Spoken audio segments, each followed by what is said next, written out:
აქ ნუ ხელის დაწვის გარეშე არაფერი არ გამოვა, ალბათ. მოკლედ, გავაკეთეთ ორი გულსართი. ერთი ვეგეტარიანული სამარხო ვარიანტი, მეორე არასამარხო ვარიანტი.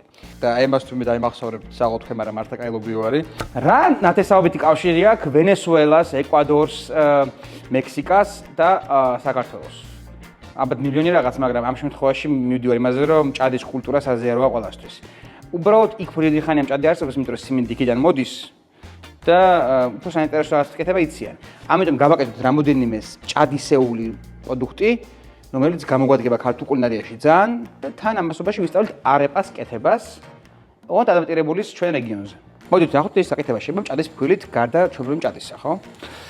ვიღებთ 600 გრამ სიმინდის ფქვილს, იგივე ჭადის ფქვილს. დავუმატებთ 12 გრამ მარილს და ამ მასას დავასხავთ 900 მილილიტრ დუღარე წყალს. რა თქმა უნდა, ეს ის მომენტი არა, სადაც ხელით უნდა მოვურიოთ. მოვურიეთ შპატულით. კარგად გადავზილოთ. როგორც კი ხელის მოკიდება შეძლებთ, ხელით გააგრძელეთ. უბრალოდ ჯერ მაინც ხელია ძალიან. პარალელურად ჩვენ დაჭირდება 300 გრამი კარგად მოხარშული კარტოფილის პიურე. ძალიან გლუვი პიურე უნდა იყოს. ამიტომ აქ წყალი, კარტოფილის ხარშს ვიწყებთ ცივი წყლით ყოველთვის და მოხარშული კარტოფილები. უბრალოდ გადავაფაროთ და ცოტა ხანი დავასვენოთ, მანამ ადუღდება კარტოფილი. იქამდე სამ კარტოფილი ხარშავ, მოდი რამოდენიმე რამე გავაკეთოთ, რაც წაახმარს ჩვენ არეპამ ჭადს გემოებს. პირველ რიგში ავაკეთოთ თინუსის გულსართი. რა თქმა უნდა, დადანელის თინუსი. ოღონდ აუცილებლად აიღეთ მარილ წყალში და არა ზეთში. ცოტა გავხსნით, ოდნავ გადავასხავ წვენებს აქედან. რომ ამინდა რომ ძალიან წყალ-წყალა იყოს. ჩავყაროთ ჯამში. ცოტა კიტრი, რა გულს არ ვაყოლებთ მაქსიმალურად, ცოტა ისე ჩამოვხეხო, რომ გული არ გაყვეს. ცოტა კამა, მეტი ხინძი. ჩათვალეთ ახლა რაღაც მოძაძიკისეულს ვაკეთებ რა. მუვენპეკის ბერძნული იოგურტი, 2 კოზი. ცოტა დაღრღილი წაკა, 1 კვილი 2, ლაიმი, მარილი, ცოტა შაქარიც და ზუკის ლიმონის ექსტრაქტიანი და ცედრიანი ზეითუნის ზეთი ცოტა. კარგად ამოურიოთ. ამას ახლა უნდა აუცილებლად დასვენება. კარგად გემოგაუჭდეს, მაგით პირველი ეს გავაკეთე. კარტოფილი ამასობაში მოიხარშა და აქვე, აი ამ ჯამზევე 300 გრამ კარტოფილის პიურეს ჩავზილა ამ მასაშივე რა. მაგისთვის ავიღებ საცერს, ავიღებ კარტოფილს, ისე რომ ძალიან ერთგვაროვანი იყოს, მაგიტო ვაკეთებ საცერზე. ხელით დაპიურება მაინდა-მაინც კარგი არ იქნება, იმიტომ რომ მაინდა-მაინც ეგეთ გლუვ კოლტების გარეშე მასას ვერ მიიღებთ. ამიტომ ზოგადად თუ გიყვართ გლუვი ნაზი მასების კეთება პიურეების ნებისმიერი ბოსტნეულისგან და ასე შემდეგ, ეს რკინის საცერი მაგაში უფრო გამოგადგებათ ვიდრე ფქვილის გაცრაში. ავიღებთ შპატულას და ის რაც აქაა დარჩენილი, რაღაცა ჩაუშვებ შიგნით. ყოველთვის 20 გრამით მეტი კარტოფილი აიღეთ ხოლმე, რომ რაღაც ნაწილიაც ამაზე მორჩებათ, კალკულაციას არ დააკვირდეს. აქ ერთი 30-40 მილილიტრი ზეთი დაამატეთ ტექსტურისთვის და გემოსთვის. ან კარაქი გამღვალი, გააჩნია რომ მუღამი გაქვთ უფრო. და ეხლა ეს მასა უნდა ერთმანეთს შეეზიოს. აქ ნუ ხელის დაწვის გარეშე არაფერი არ გამოვა, ალბათ. კაიცხელია, დაიწყოს ხელი. მოკლედ ამასობაში ეს მოუზილე. და ეგეთ ნახეთ როგორ სასიამოვნო ელასტიკური ცომი გამოვიდა. ნახეთ ცოტა ხანი აქ დრო გასტანოს და დანარჩენი გულსართი გავაკეთოთ. და ეგ არის. მოკლედ გავაკეთეთ ორი გულსართი. ერთი ვეგეტარიანული სამარხო ვარიანტი, მეორე არასამარხო ვარიანტი. სამარხო ვარიანტისთვის ვიღებთ წითელ მოხარშულ ლობიოს. ვიღებთ ამ შემთხვევაში თიურინგენ ლენგარტენის და ამას თუ მე დაიმახსოვრებ საღოთ ხე, მაგრამ მართლა კაი ლობიო არის. ამედურიანი ლობიო, რეჰანი, შებოლილი პაპრიკა, უხვად, ძირა, 1 კვილი 2, ნახევარი ხახვი, წითელი ხახვი აუცილებლად. ამოურიეთ მარილი და დავაგემოვნეთ. შესანიშნავი სამხრეთამერიკული გემო აქვს. ეს მეორე გულსართი. ახლა მესამე გავაკეთოთ. მესამე ძალიან მარტივი არის. უბრალოდ გავუკეთოთ გვაკამოლეს აპგრეიდი. დიდი ხანი თანაშრომობ ფეროპროდუქტთან რა. და ბევრი რაღაც პროდუქტი მომწონებია და მირჩევია ადამიანებისთვის.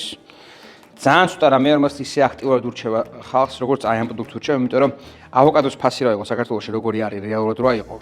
და რომ არასდროს არ არის ხოლმე მწიფე. არასდროს. და როცა არსებობს ესტის გვაკამოლე, რომელიც კომპოზიციაც ვნახოთ, შიგნით უკან უბრალოდ ეტიკეტებს წაიკითხოთ, ხო, იმდენად ელეგანტურად არაფერი ზედმეტი არა აქვს რა.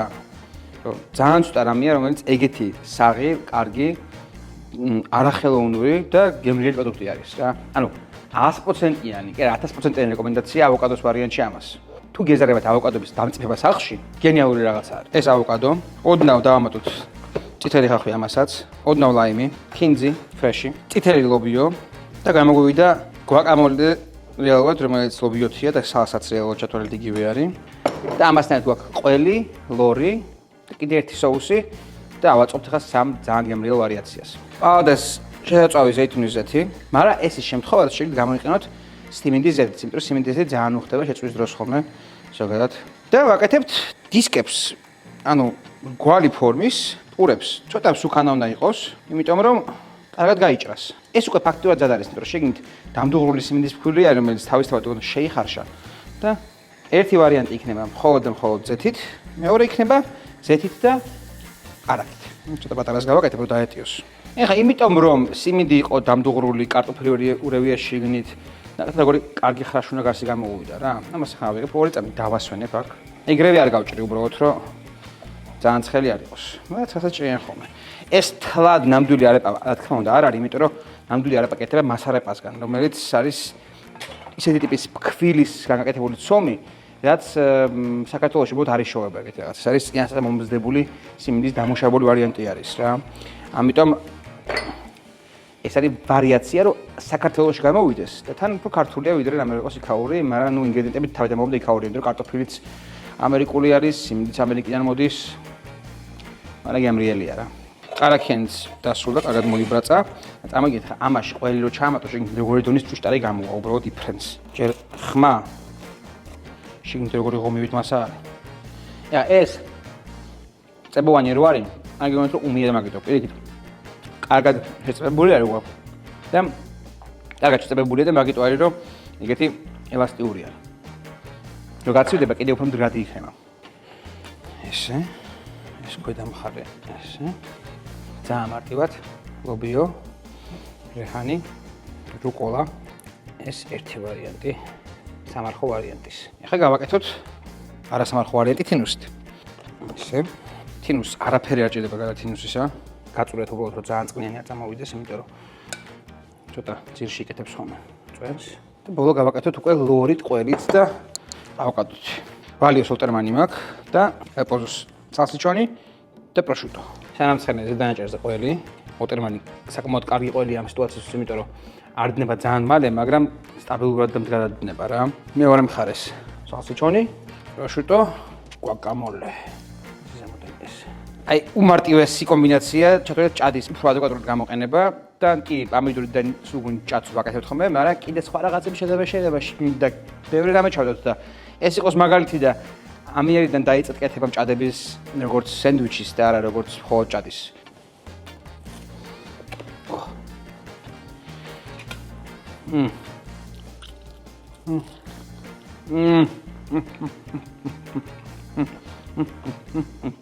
აშკარად ყველგან ავოკადო მაქვს. აქაც. მე წვანად ჭამას დავამთავრებთ თქვენ რა ვიცი. გაიმეორეთ.